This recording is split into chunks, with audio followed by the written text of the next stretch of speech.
the army that carries out his word. They rush on the city, they run on the wall. Great is the army that carries out his word. The Lord utters his voice. Good boys are me. Amen. The Lord utters his voice. Good boys are me. Blow the trumpet. Magandang evening po sa lahat. Praise God. So sige, tayo po'y manalangin para tayo makarami. Most gracious, loving Heavenly Father, most gracious, loving Heavenly Father, Almighty God, in the name of your Son, Jesus Christ. Ang ganda po ng aming opening, Jesus Christ. Oh yes, Jesus Christ, the name above all names. Jesus Christ, Lord of Lords. Jesus Christ, King of Kings. No other name given under heaven among men kung saan kami makakuha ng salvation. The same name na kinatatakutan ng mga evil at dark forces. The same name that has been highly exalted by God Himself, that every knee shall bow and every tongue will confess. In the name of Jesus, i-bless niyo po ang aming streaming ngayong gabi. And we believe in miracles. Yes, we believe in miracles. We believe in Jesus. And that's why we believe in miracles. So Lord, i-bless niyo po ang magiging takbo ng word ngayong gabi. And all the glory goes to you as we receive your word, we receive your power, we receive the healing, we receive yung mga answers sa prayers. And maraming salamat, Father. All the glory goes to you in Jesus' name. Amen. Ayun. Totoo ba? Totoo po. Yun ay mga minamahal. You pray peace, tapos ngayon Jordan na naman. Aba, ibang istorya na to. Nagtutuyuan na yung mga ilog sa Biblia. Grabe siya. So, nabubuhay na tayo. We're living in the times of the signs. We're not only seeing the signs of the times, but we are, in fact, living in the times of the signs. Unusual. Very unusual po. Grabe. Wow. Sa dami ng problema ngayon, mga minamahal, hindi dapat yung mga Christians maapektuhan. Yun pala. Opo. Di ba? Oh, ulitin ko ha. Hindi dapat. May power of God po na tinatawag. You know, the gospel of the kingdom is about the power of God. Yun pala. Okay?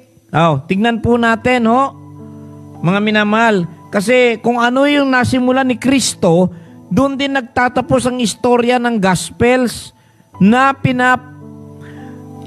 ibinaba sa atin na ituloy natin. Oy, yun, nakikinig po ba yung mga anak ng Diyos, mga followers ni Christ? Inatasan at inutusan. You know, dalawa po yun. Inatasan at inutusan po tayo ng Panginoong Yesus na ituloy yung kanyang nasimulan. Dalawa na pong Tagalog yun ha. Inatasan at inutusan. Mas kilala sa tawag ng mga, sabihin natin, layman The Great Commission. Imbis na tayo nagmamagnify ng Great Consumption, mga minamahal, mga Christians ulitin ka po, wag tayo masyadong oriented at saka baka yung Great Commission natin naging Great Consumption mga minamahal. Wag po. May Great Commission po na binaba ang Panginoon. Ituloy ang kanyang nasimulan. Ituloy. Okay. Mabilis ka, Faith. Ilagay mo na to. Nung nabuhay si Jesucristong Panginoon natin, Master natin, Lord, King and God, sinabihan niya ang mga disciples sa John ito, sa Gospel of John. Ito ang pinakamamahal kong gospel sa lahat. Sinabi niya, as my Father hath sent me, even so, I am sending you. Yan, mga minamahal, no? Okay, John 20:21. Ito yung 2021 pa pala ito sinabi. Mga minamahal, hindi naman ng 2021. Of course, that's around 21 centuries ago, mga minamahal. Ano po? Then Jesus said to them again, Shalom. Yan o. Shalom. Peace be unto you. Even as Abba, even yung sinabi pong even as Abba, kung paano si Ama, that is how the Lord Jesus, that's how He calls. That's how Jesus the Lord calls, presents, and addresses, mga minamahal, yung tatay natin, yung Diyos na tunood, Abba, Ama, Father sa English. Shalom. Yun Shalom. Totoo naman Hindi naman tayo pwedeng ipadala na wala tayong shalom. Please, huwag na tayong mangarap mag-evangelize kung troubled ka. Hindi pwedeng maging preacher, evangelist yung mga taong troubled. Good news yung dadalhin mo, hindi gospel ba? Gospel, hindi gossip ho. Mga minamahal. Ganun ba? Opo. Okay. May tinawag ang gospel. Alam niyo po, yung evangel na Greek o sa Hebrew ay besora. B-E-S-O-R-A. Besora. Hebrew yun. Yung Greek niya ay evangel. Okay? Ang Anglo-Saxon, ang Old English niya ay God spell. Okay? Mas kilala sa tawag nating gospel. Mahirap po maging evangelist o tagadala ng mabuting balita. Yung magdadala ng mabuting balita ay problematic. Nako po, hindi pwede na ang mga magdadala ng mabuting balita ay problematic. Tama ito. Dahil ang trabaho mo, pagdala mo na yung mabuting balita, tagakalma ka.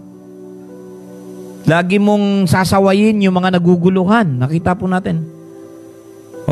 So ang mabuting balita ay tinawag po na Gospel of the Kingdom, Gospel of God, Gospel of Christ, and Gospel of Peace. Isa-isayin ko po. Una, Gospel of the Kingdom. Ang mabuting balita ng kaharian. Tapos, mabuting balita ng Diyos. Mabuting balita ni Kristo. Mabuting balita ng kapayapaan. Yan po yung mga, pwede nyo po yung mga sinabi ko, pwede nyo i-check yan sa inyong mga concordance. And this Gospel of the Kingdom, Gospel of the Kingdom, Gospel of the Kingdom. And whenever we speak of the Kingdom of God, pag pinag-uusapan po natin yung Kingdom of God, ang pinag-uusapan po natin is the power of God. And as you go, di ba, preach the gospel. Di ba, the gospel of the kingdom. And as you go, preach the kingdom of heaven. Di ba? So, gospel of the kingdom. And then, sinabi din sa 2 Peter 3:10, kung di ako nagkakamali, na ang judgment ngayon na ibibigay ng kataas-taasang Diyos. I'm sorry, not 2 Peter 3:10, day of the Lord pala, but rather 1 Peter yata, chapter 4, verse 17. I stand corrected, medyo messed up na kasi 2 Peter 3:10 is the day of the Lord. 1 Peter, tama ito. Yes, I agree, parang prophet, hindi magiging effective na evangelist ang preacher pag problemat. Kinakailangan kalma. Tayo munang unang makitaan na kalmado tayo. Naku po, totoo po yun Kaya nga shalom and obey not the gospel of God. Yan na po ang babasihan ngayon na judgment sa 1 Peter 4:17. The time is come that judgment must begin at the house of God, and if it first begin at us, what shall the end be of them that obey not the gospel of God? So it's called the gospel of God. And then sa Romans 1:16, tinawag po ito na gospel of Christ. For I am not ashamed of the gospel of Christ, for this is the power of God to salvation. So yan, gospel of the kingdom, gospel of God, gospel of Christ. Pero amazing, dahil sa Ephesians sa paghayo natin bilang mga kawal at sundalo ni Kristo sa pagpapalawak ng kaharian ng Diyos. Sinabi na huwag tayong lumakad na hindi nababalutan ng ating mga panyapak. Huwag kang hahayo. Huwag tayong hahayo. Huwag kang lumakad na hindi nababalot ang ating mga panyapak o paa. Mga paa. With the preparation of the gospel of peace, because there is beauty. Alam niyo po, whenever we preach, we announce the news of glad tidings, there's beauty and glory. Iyon pala, ang evangelist pala, hindi ko naman sinasabi na, ay, bago ka mag-evangelize, pumunta ka muna sa beauty parlor, mga minamahal, at magpatodo makeup o magpatodo bongga. Hindi. Alam naman, kahit may makeup o wala, may pintura, alam naman, mahalata naman sa vibration eh. Sa dating, sa aura, kung yung magdadala, may dalang iba. Pag magdadala tayo ng mabuting balita, dapat ang dala natin, mabuting balita lang. Hindi katulad ng JNT at mga Shopee, na halo-halo yung dala nila doon sa kanilang Uy, nakaka-relate pala kayo, Pastor. Oo naman, nag-Shopee kaya ako. Kawawa minsan yung nagdadala ng Shopee. Bakit? Minsan naghingi ng pasensya. Pasensya na po sir dahil samut-sari yung mga dala ko dito ano ba yung mga dala mo? So tayo, pag tayo humayo, hindi po kung ano-ano yung dala natin. Ano po? Isa lang yung dala natin. Mabuting balita ng kapayapaan. Ayun. Para makapayapa tayo ng bagyo at makapayapa tayo ng mga ibang tao, kinakailangan matuto muna natin papayapain yung sarili natin, mga minamahal. Ayun. Klaro. Your feet shod with the preparation of the gospel of peace. Kasi may beauty and glory yan eh. Ay, ano ba yung pinagsasasabi mo, Pastor Rick? Oy, whenever you speak, whenever may dala ka ng mabuting balita, you're speaking with authority. Gospel of the Kingdom. Alam niyo mga evangelist, no? Don't desire na maging propeta tayong lahat, mga minamahal. Yung propeta can only warn, can only stir up, can warn, can edify, can build up. Kasi last resort na yan mga propeta. Pag pinalabas yung propeta sa body, that will stir, edify, build up, and or warn. Ayun, mga minamahal. Pero walang tatalo sa mga evangelist. Dahil hindi man sinabi ni Kristo na, sige, aakyat na ako sa langit at ipinapadala ko kayong lahat na maging propeta o maging teacher ng buong Biblia. Hindi po yun Ang sabi ni Kristo, Marcos 16:15 hanggang sa Mateo 28, ang sabi ni Kristo, humayo kayo. Hindi magpakarami Humayo daw tayo. Sa Matthew Commission sa 28 is disciple the nations. Gawin ninyong tagasunod yung mga bansa. Pasunod. Okay wow praise the Lord. Yun hindi lang utos. Yun opisyal na statement ng King of Kings. So with authority to. When the Lord Jesus said that, He was also releasing ang mga minamahal na enormous vast amount of heavenly authority. Hello. Go. Pag si Lord Jesus nagsabi ng go, mga minamahal, may power na kasama yan. Na-notice ko pag sinabi ni Kristo ng go, pag nagsabi si Christ ng go, authority and power of God also goes with that word. Ay, totoo. Lahat na inutusan niya ng go, di ba? Go and wash your eyes sa pool of Siloam. Go. Di ba? Go check. Go check po. Lahat ng mga inutusan ni Kristo ng go. Mga minamahal, pamula sa bulag, hanggang sa pilay, hanggang sa yung mga pinadami na pagkain, tinapay, yung mga nahuling isda, meron doon palaging go. Praise the Lord. Amazing yan. Now, para tayo maka-go with power, we have to come first to the source of power.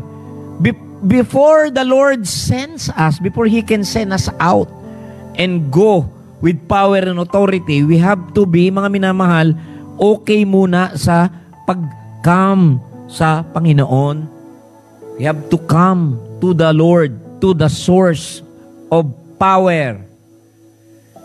You know, because ruling, we cannot give what we don't have. What will you promise them, people? Isa sa mga, yung meaning ng stewardship is distributorship. Alam niyo po ba yun? Okay, sino maglalagay nun? Alam niyo po ba kung ano ang biblical meaning ng stewardship? Ang biblical meaning po ng stewardship, pag po binutingting natin, ang ibig po sabihin ay distributorship. Oo. Nakita po natin. Distributor. Iyon po eh. Mga minamahal. So we receive freely, but we have to manage that with full accountability. We are receiving freely from God, but that has to be disposed properly. Mga minamahal, dapat yan ma-distribute natin ng tama. O, kung sa accounting pa yan eh, kung may pondo at budget eh, kinakailangan mag-match, magsabay the end of magtama ito. Ito ginagawa ito ng mga accountant ko eh. Oo. Kabisado ito ng mga accountant ko, from Sister Cristina Coronado, yung past treasurer namin, hanggang kay Sister Carmen. Meron kaming tinatawag po na sa accounting na liquidate ba? Properly na liquidate. Oh, mga minamahal. Oh. So ganun yun eh. So may accountability po ito. Mga kapatid, the definition of stewardship in business is the responsibility of the management team. Yan ha. Nakapost mo ba ito, Neng? Itong aking binabasang syllabus dito. The definition of stewardship in business is the responsibility of the management team or the managers to ensure that the resources of the company are used in a way that maximizes shareholder value. There you have it. So, hindi ba maganda?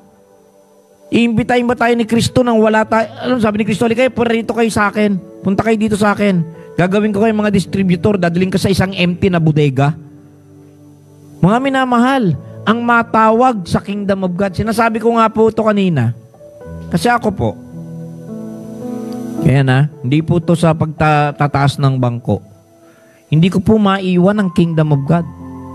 Meron akong mga side businesses na legit, pero I cannot, hindi ko po, God knows na maipagpapalit ang kaharian ng Diyos, yung calling ko.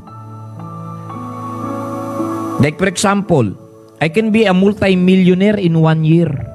Kung gugustuhin ko po, pero malilintikan ako sa Panginoon ko. Ho? Hindi po ako nagyayabang, mga minamahal. I can be from 6 digits, palo nyo pa. Bakit to? Dahil I'm into this trading thing. Pero sabi ko nga, kung pinili ko yun, I will be with itong mga tawag na mga philanthropo ito eh. British and Australian philanthropists. How? The institution has been around for many years and it's legit. No. See? I will be based sa BGC, dyan sa Bonifacio Global.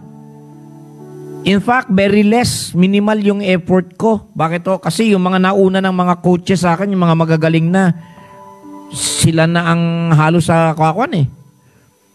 Pero sabi ko nga, kung gagawin ko yun, mahahati ang attention ko, mahahati ang passion ko, yung time ko na mag-spend, ay alam niyo pa naman ako maghapon kung maka-spend ng time. I love yung kung tinatawag ko po na holy hours ng buhay ko. Well, please, not everyone naman ay tinawag sa ganyan. Ano po? Hello? May mga tinawag naman talaga ng Panginoon. But iba eh. Hindi ako tinawag doon. Oo. Hindi ba? Hindi ako tinawag doon eh. Alam natin na walang tao ngayon na hindi gustong umasenso, no? Lalo sa ganitong panahon. Pero sa akin, pera lang yan eh. Bakit po? What shall it profit a man if He gains the whole world? Ano ba naman yung lifetime natin? Di ba sinabi ko nga po, matrix lang, nandito lang tayo sa isang matres. We are in this realm and dimension, temporary lang, for development. Ang purpose ng matrix, actually, yung salitang matrix, Latin po yan, matres. Womb. Di ba? Nilagay lang tayo ni Lord dito sa isang temporal dimension na ito for growth and development, for experience, for knowledge, for growth and development. We're not here for, sabihin natin, pang permanente. Pero yun, kahit ang dami yung pera, kahit pasabihin mong pumalo ka sa letter B, the big B, still you cannot buy youth. You cannot buy, well, you can buy blood, and sometimes pwede ka makakuha ng mga organs, but you cannot buy life. Mga minamahal, wala po tayong, hindi natin mabili ang buhay. Ang buhay ay nasa Panginoon, kaya yung salitang hanap buhay, mali po yun. Hanap pera, oo, pero hanap buhay, kung naghahanap buhay ka talaga, hinahanapin mo si Kristo. Sabi, naghahanap ako ng hanap buhay. Kung busy ako sa hanap buhay, ang totoong hanap buhay, hinahanap si Jesus. Kung hanap buhay, si Jesus yung hanapin. Dahil siya yung buhay eh. Pero hanap pera, hanap kwarta, pagkakahanap kita, pwede yan. Pero mali yung word na hanap buhay. Pwede pa hanap tinapay. Oh, hanap pagkain. Pero kung sinabi mong hanap buhay, si Yesu Kristo po yung hanapin natin. Oh, yun po yun. Glory to God, no? Bruin po ninyo yun. Diba? Pero hindi eh. Kaya nga ang favorite kong flower eh, sunflower. Bakit ko po na paborituhan ng sunflower? Kasi yung sentro, diba, malaki. Kung makita nyo yung sunflower, malaki yung ano eh. Malaki yung... Kung pakialaman, baka masira eh. Baka pag ginila, baka mabumagak. Ano? Pero alam niyo yung sunflower, malaki yung bilog niyan sa gitna eh. Kumbaga kung sa... Ayan. Thank you sa flowers. Ano? Diba? Flowers for you. Oh. Nakita niyo mga minamahal, hello. Diba? Flowers of May, Flores de Mayo. Diba? Bakit ko ito, favorite ko ito? Oh. Kasi yung Kingdom of God, ang kagandahan dito, ba't gustong-gusto ko tong sunflower, bukod sa yung color niya eh, parang araw, ano? Yung bilog na malaki sa gitna, ganyan ko pinipicture, that's the Kingdom of God. Yan yung si Jesus sa akin. Yan yung Kingdom of God sa gitna.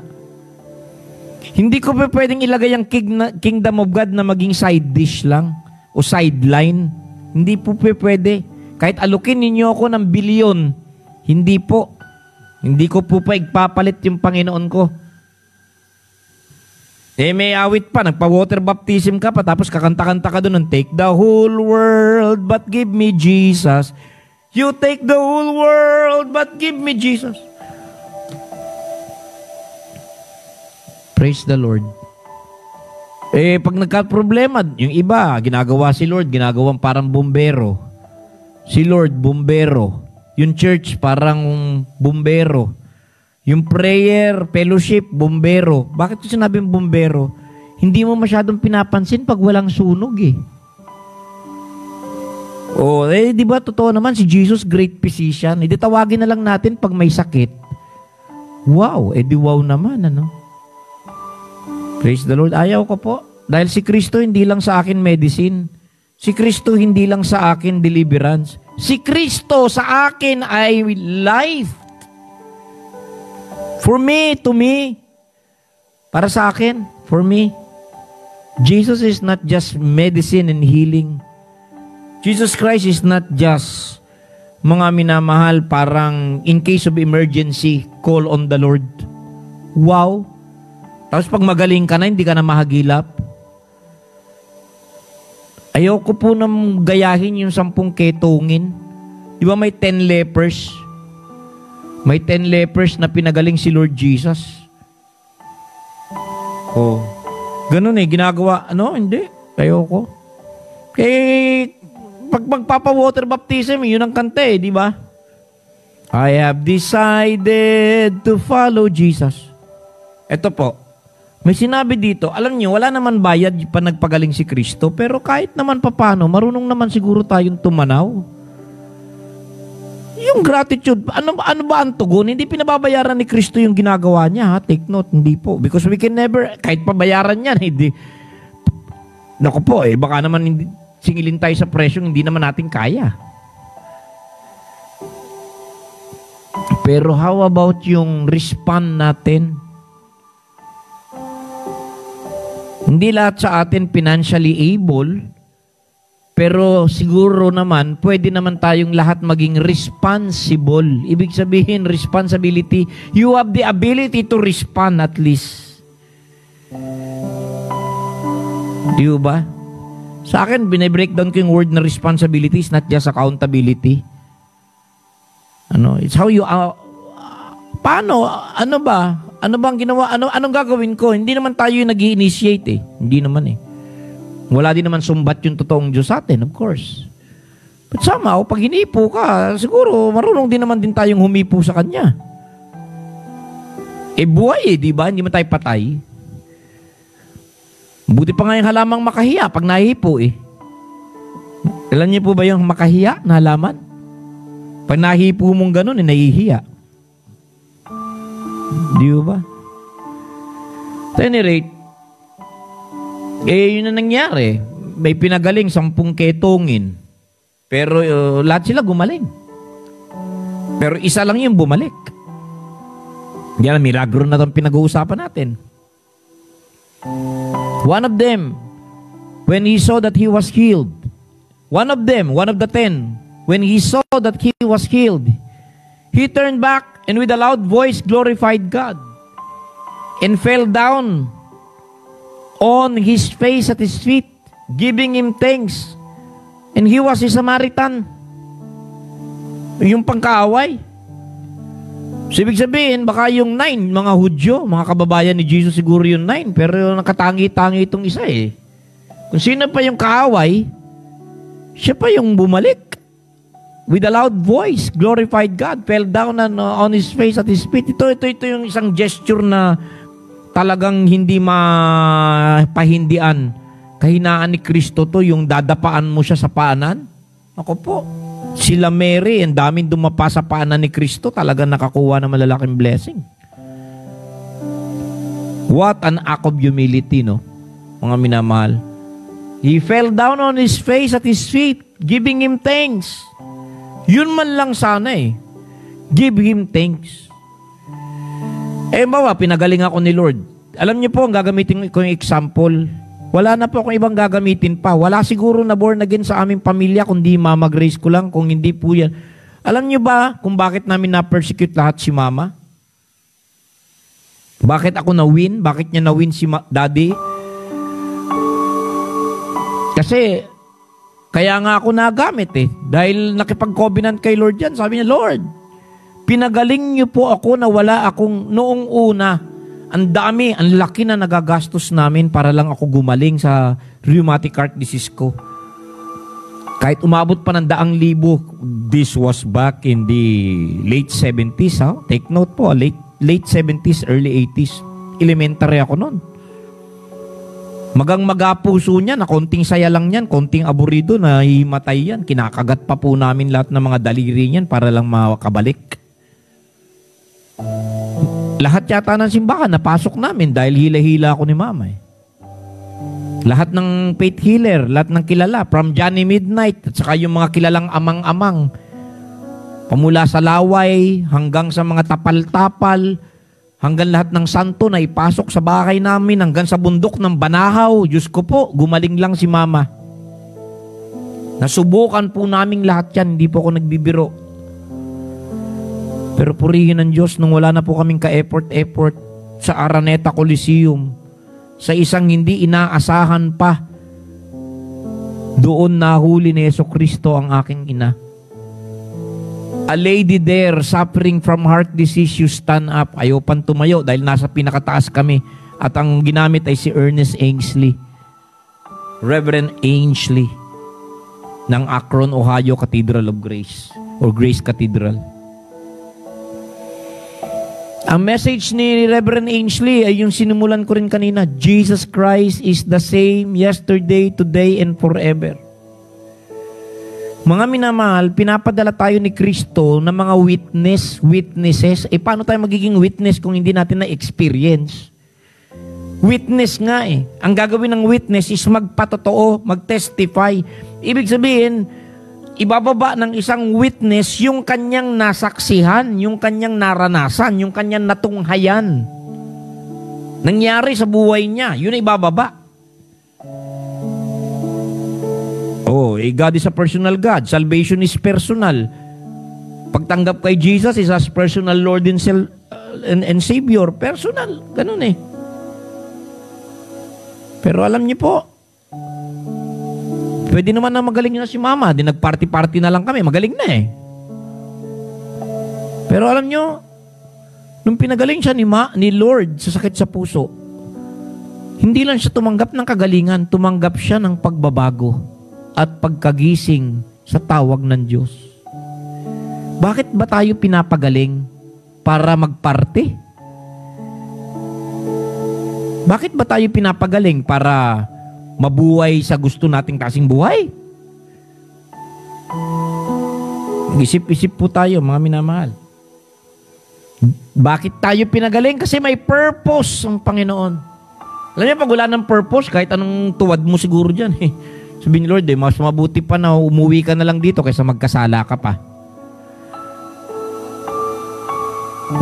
Di ba? Hindi tayo pinapagaling ni Lord para lalong lumala. Maaaring gumaling yung katawan natin. Pero yung spiritual natin, yung asal natin, lumala. Imbis na gumaling tayo, lumayo. Ito magandang istorya nitong ketongin na to. Bakit? Matapos pagalingin yung 10, inutusan sila ni Kristo na humayo. Na-receive nila yung kagalingan kay Kristo. Pero instead na humayo, nung na-realize nung Samaritano na siya'y gumaling, hindi siya humayo. Kung ang magiging dahilan ng kanyang paghayo ay paglayo doon sa pinanggalingan ng kagalingan niya, hindi siya lumayo at humayo. Siya ay nag-U-turn. He turned back. Yan ang reason ba't tayo pinapagaling. Hindi para lalong lumayo. Ang ganda ng message na to. Ito, ewan ko, dito ako nilid ni Lord ngayon eh. One of them, when he saw that he was healed, he went on, yun ba? Further away? No, he turned back. Sa lahat ng mga tatanggap ng healing, may it be a turning point sa buhay natin. Now, it's not business as usual.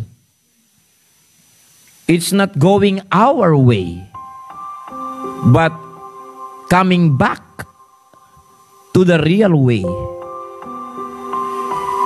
Sabi doon, i-atras mo nga, maganda yung rema eh. Kaya nga, ito yung sinasabi ko, may mga internal revelation eh. Kasi sinabi ni Kristo, pumunta kayo sa saserdote eh. Go. Yun, sabi ko, pag si Lord nagsabi ng go, masa na po kayo. Basta sinabi ko sa inyo, basta sinabihan kayo ni Lord ng go, sigurado, meron kang miracle na na-receive. Go. Sabi nila, gusto namin gumaling, gusto namin gumaling, gusto namin gumaling. Sabi, go. Go show yourselves unto the priest. Tama naman din, dahil limited lang yung pagkakaintindi nila. Pumunta talaga sila sa Jerusalem to show themselves to the priest. Teka, sandali. Wow, it does make sense. Sino yung bumalik, Sister Faith? Samaritan. Bakit? Because Samaritans don't worship God in Jerusalem. Alam niyo ba yun? Wow, ah? What? Sa mga Hudyo, nung sinabi ni Kristo na pumunta kayo sa mga priest, Hudyo yun eh. Di alam nila yung Old Testament. Mga Jews yun eh. Alam nila yung religion nila. So, talagang Jews, papunta ng Jerusalem. Di ba sabi nga sa Bible, sa John eh, the Jews worship God in Jerusalem. So, pupunta sila sa priest. Nagrema sa akin dito ngayon eh. Bakit kaya pala hindi pwedeng pumunta yung Samaritan? Kasi he's not a Jew. He's a Samaritan.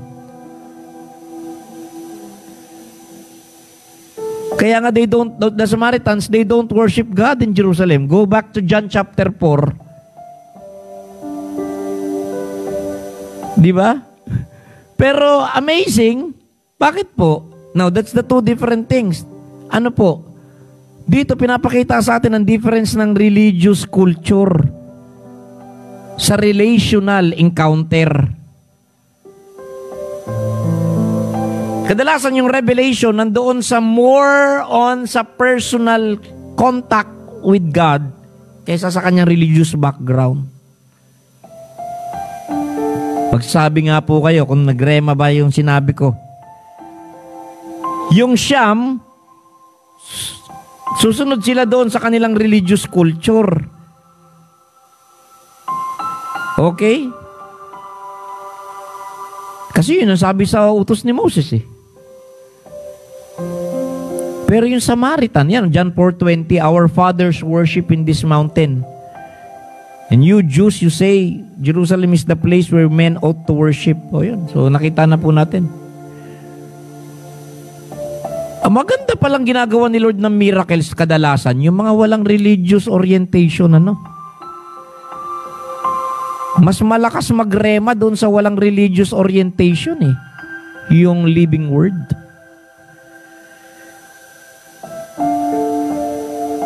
O, di ba? Yung Samaritan, teka, bakit? Pero nagkamali ba yung Samaritan? Hindi. Mas tumama siya. Bakit? Dahil hindi lang priest yung pupuntahan niya. Nung bumalik siya kay Kristo, ang tinakbuhan niya yung high priest of the heavenlies. Kaya sabi ni Kristo, doon pa lang nagrema na sa akin na may pagkabulag o may takip sa mata, kadalasan yung religious ko natin. Yung orientation natin ba? Pag hindi yan na-renew, pag hindi natin na-reset, na-renew, tatakbo tayo doon sa ano. So, he must be the true priest. Amazing. Alam niyo, ang Bible, napakasarap himay-himayin. Punong-puno po ito ng hiwaga. Maniwala po kayo. So, lumapit. So, every miracle na mangyari sa buhay natin, ito, ano lang natin, no? Checklist natin. Pag may mga milagro, hindi ito ginagawa ni Lord so we can go on business as usual. Every miracle, and I believe and I declare may, especially sa aking buhay, personally sa buhay ko, I am declaring na my special month of May will be a turning point sa buhay ko. I declare May is going to be a month of great changes. Itong buwan ng Mayo na ito, ang dami pong heavenly activity na mangyayari. Grabe po. The retrogrades, etc., etc. I mean, you know, I'm not encouraging you though, because it's just, but I just declare. Now, ano ang punchline ko po? Every miracle should mark a turning point sa buhay ng recipient.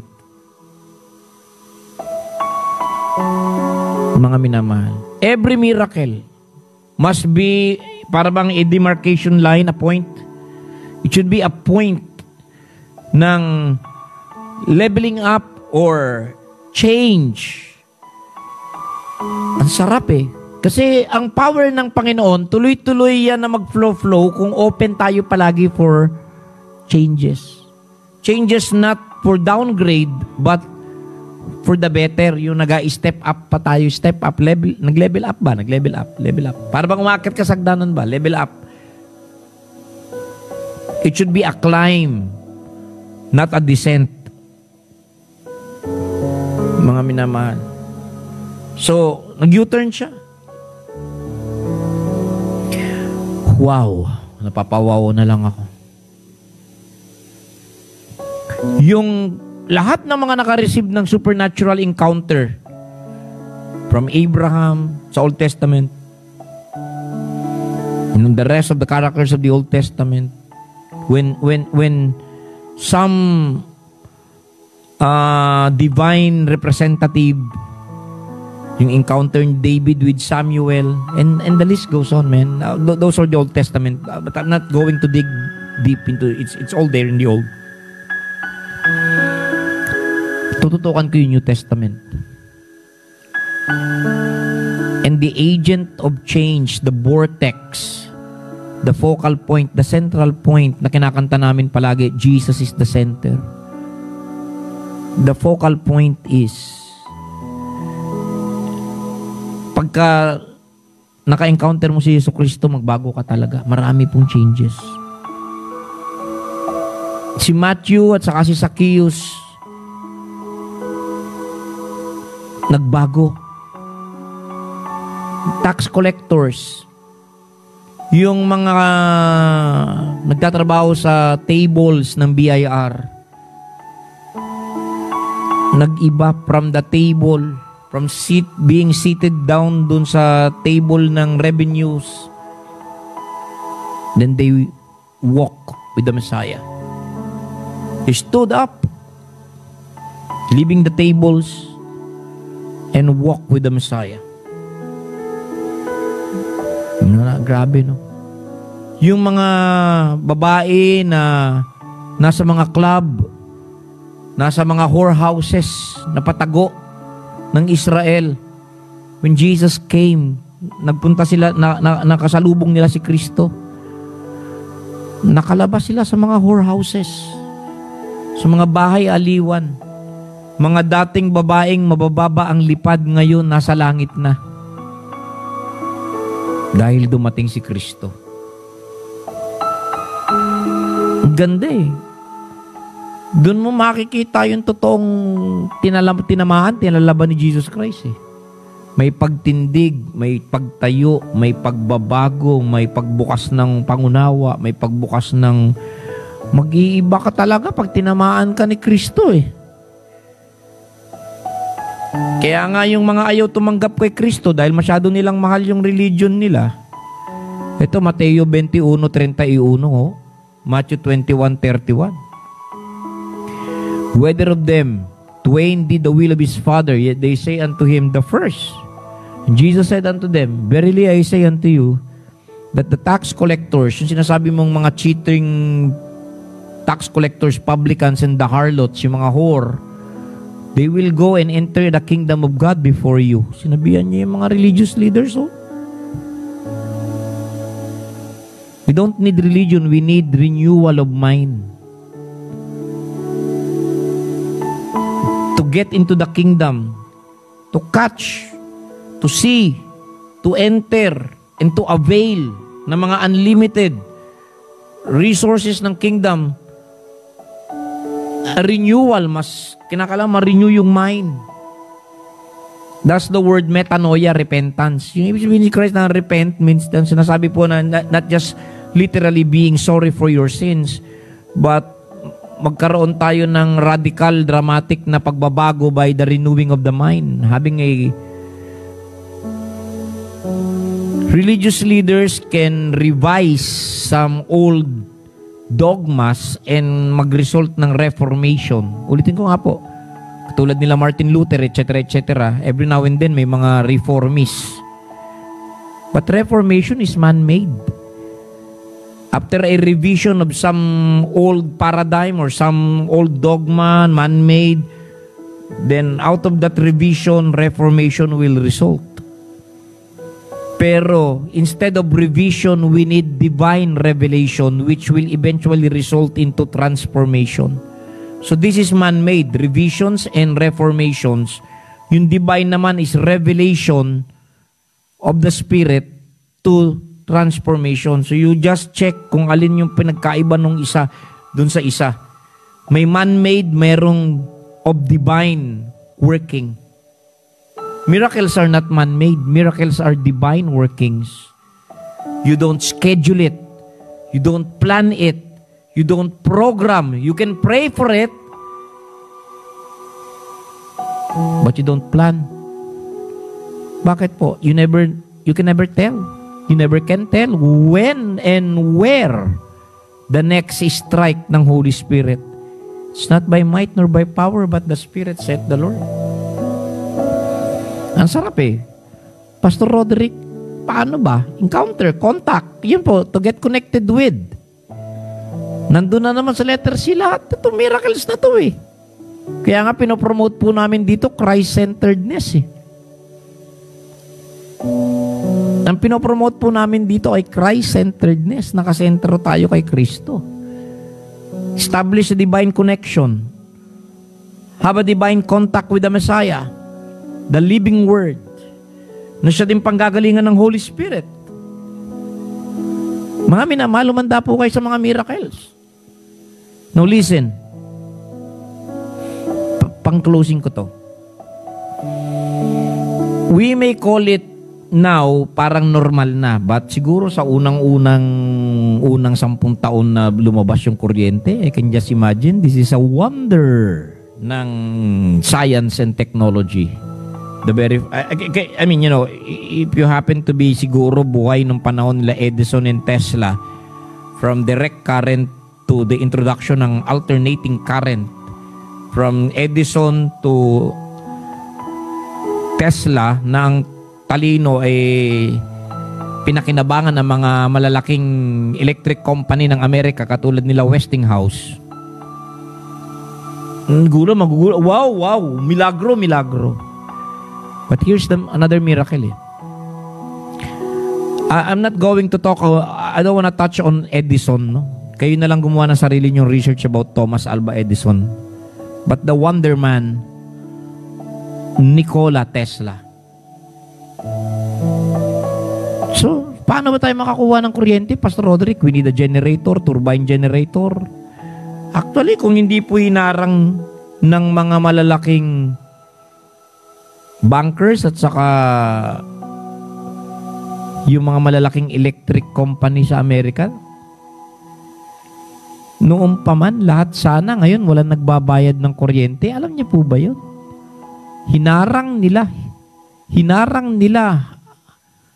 Nikola Tesla was so advanced sa panahon niya.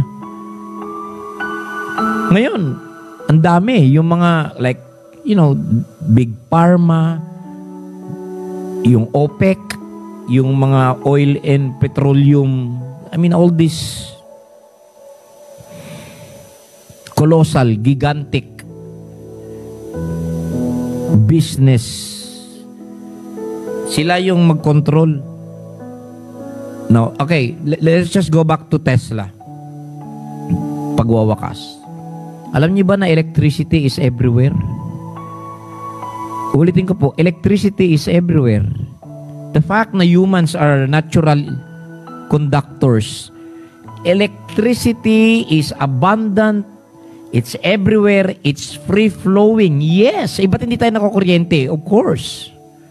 Kahit nga hawakan mo yung kabilang dulo ng kuryente, yun, 2 terminal yan, wag lang 2 eh.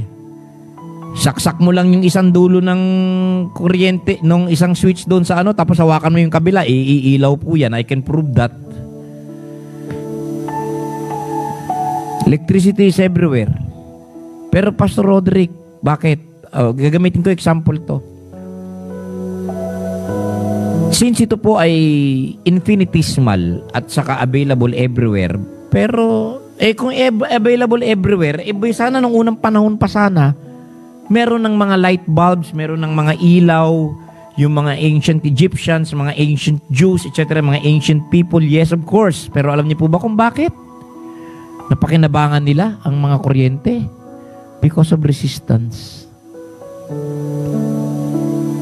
Pastor Rick, ano po? Yes po. Kung sabihin natin yung kuryente na walang resistance, masyado pong infinite yan. Pero somehow we need a little resistance so we can harness and direct and redirect yung flow ng current. Nag-get po ba natin? Yung mga electrical dyan, alam nila kung ano ibig sabihin ng word na resistance. Now, that's very negative.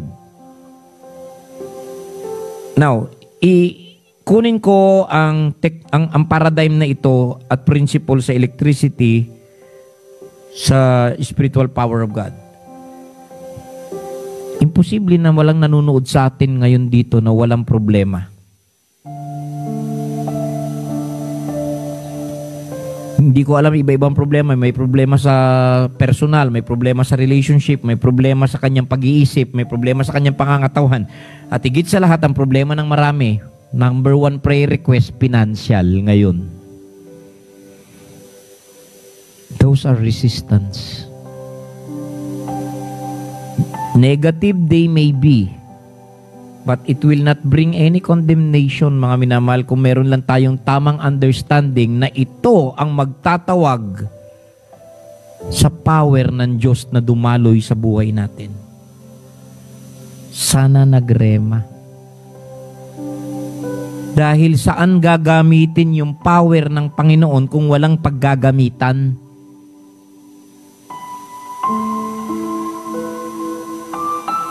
Kaya nga sinabi, thank you Ma'am Edna, totoo po yan.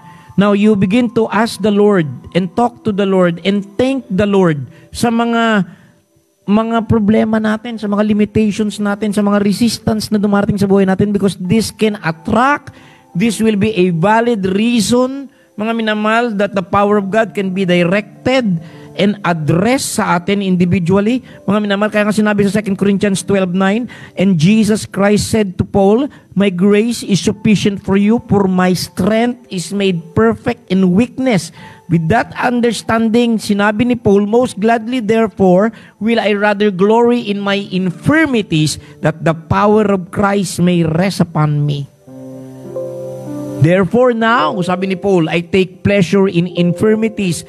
Now, these are the resistance. Mga minamahal, Paul suddenly had a change of mind. Now, naintindihan ko na bakit tayo inaalaw ni Lord na magkaroon ng mga negatives, so that through these negatives, this will be a valid ground, mga minamahal, for the power of God to flow, ma-distribute sa buhay natin. So now I take pleasure in infirmities, in reproaches, in necessities, in persecutions, in distresses for Christ's sake. For when I am weak, that's resistance, then I am strong. God allows all those negatives para daanan ng power niya. So you can harness the power of God in your lives, which will result eventually sa miracles. Kaya nga, every time na may mga negative, sabi ni Christ, sino may kasalanan? Alam niyo naman yung mga religious, laging, kasi kasalanan niya, kasalanan ka, puro kasalanan na lang, kasalanan niya, kasalanan ng nanay, kasalanan sa matres. Diyos ko, Panginoon ko, hindi pa pinapanganak yung bulag, may kasalanan na. Every time na may problema, sinasabi palagi sa Old Testament, may kasalanan. Sabi ni Lord, no, hindi gawa ng kasalanan. Sinadya yan so that the glory of God will be, maybe, made manifest. And his disciples asked him, saying, Master, who did sin? Kaya ito bulag, this man, his parents, that he was born blind? And Jesus answered, neither hath this man sinned, nor his parents, but that the works of God should be made manifest in him. The greater the challenge, the greater the challenge, the greater the need, the greater the demand, the greater yung problema, the greater yung power at yung glory na i-display ng Panginoon. Let our negatives, i-lay them in dun sa paanan ni Lord, use this. Use this for your glory. Use this for your glory, Lord. Itong financial problem namin ngayon, use this for your glory. Itong mga persecutions namin, use this for your glory. How many can pray with that kind of prayer? Instead na, why, Lord? Why, Lord? Why, Lord? Siguro, it's okay to say and ask God why pag hindi pa natin naintindihan. Pero sa moment na alam mo na at naintindihan mo na, din sasabihin natin is, thank you, Lord. Thank you, Lord. Use this. Give me the lyrics, Faith. in every circumstance, I was made to love you. I was made to glorify your name in every circumstance, something like that, to find a chance to thank you. Tingnan niyo yung kanta, ha? I was made to praise you. I was made to glorify your name. In every circumstance, to find a chance to thank you. I was made to love you. I was made to worship at your feet and to obey you, Lord. I was made for you. You know, ganda nitong awit na to. I love this song. Woo! In everything give thanks, for this is the will of God concerning you. Concerning you.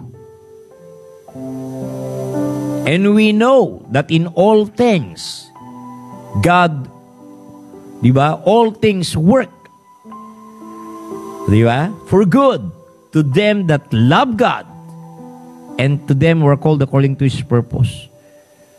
So it goes with the package, mga kapatid. Wow, I thank God. Thank you, Lord. Oh, ano to? Oh, aray. Oh, Lord, mayroong parang hindi maayos na gana na. Teka, sandali. Bago tayo magreklamo, tandaan po sana natin, nakikita lang natin yung peel and yung cover without having sometimes any idea kung ano ang nasa likuran after that the peel has been removed. Tara, sabi ni Lord, oh, there's surprise for everything na dumarating sa buhay ninyo. May peel yan, P-E-E-L, may cover yan. And you really have no idea yet what lies behind the peel once na ito po ay natanggal. So magandang gabi po sa inyo lahat, and more on to the miracles of Christ. Pag-uusapan po natin. Maraming salamat. Wala sa inyo, sa atin na maghihirap. All the promises of God in Jesus are yes and amen. He is the same yesterday, today, and forever. He was able to multiply yung pong dami, so much so na ang boats ay almost to sink. Boats are almost sinking. The nets are breaking. Because Jesus is on board. Oh, thank you, Father. Right now, I pray, maranasan ng mga disciples, we, your humble disciples, maranasan namin the miracles ni Christ.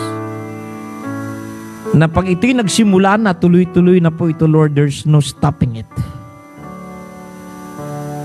Dinadala nyo kami sa laot. Ang discipleship nyo sa amin ay hands-on. Hands-on, Father. On-the-job training. Ini-expose nyo kami doon sa mga realities na mga problema ng mundo, only na magamit ang power ng Diyos para maging totoo yung witness na we are more than conquerors. And we have overcome the world, and Jesus Christ indeed has overcome the world. And greater is He that is in us than he that is in this world. That the systems will work for us, though it was meant to work against us. But God, in His sovereign wisdom and power, overrides the evil intent ng kaaway only sa the end to be used for your glory and for our highest good.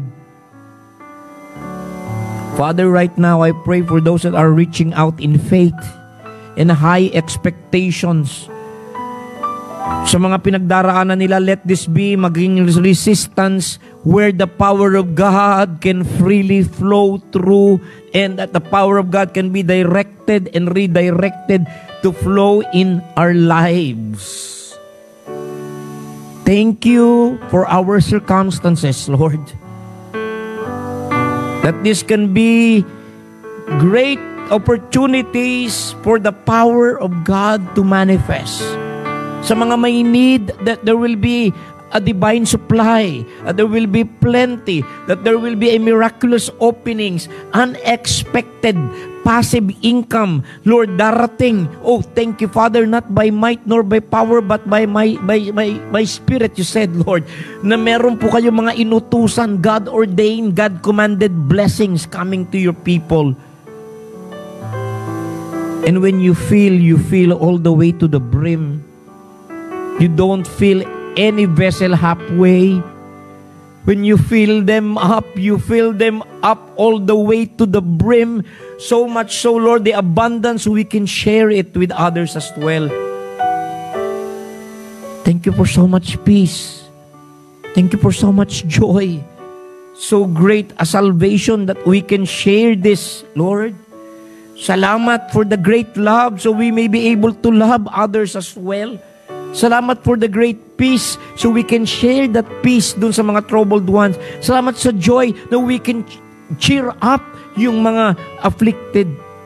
Salamat sa healing that is contagious. Alam ko lang contagious ay sickness, but because of the divine healing, yung power na na-receive namin can be contagious, Lord. The power of God will heal every infirmity, reaching out by faith, Lord. We are witnesses.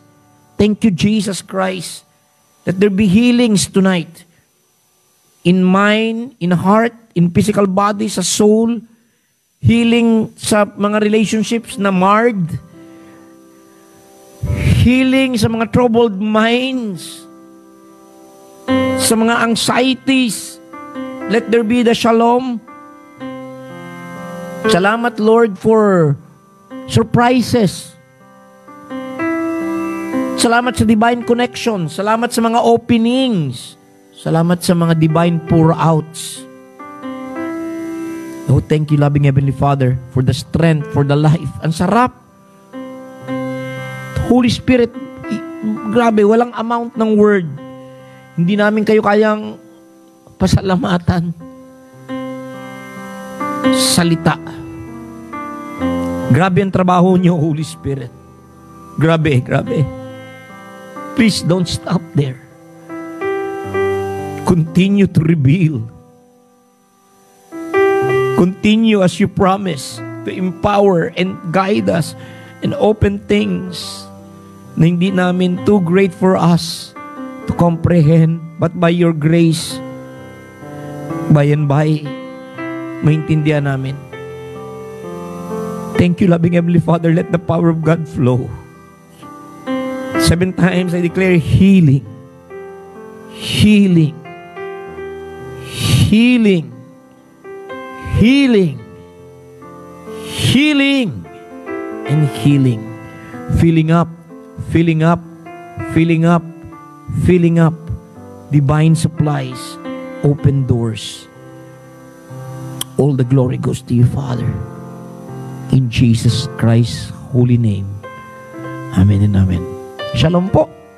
And receive the miracles of Christ. God bless po.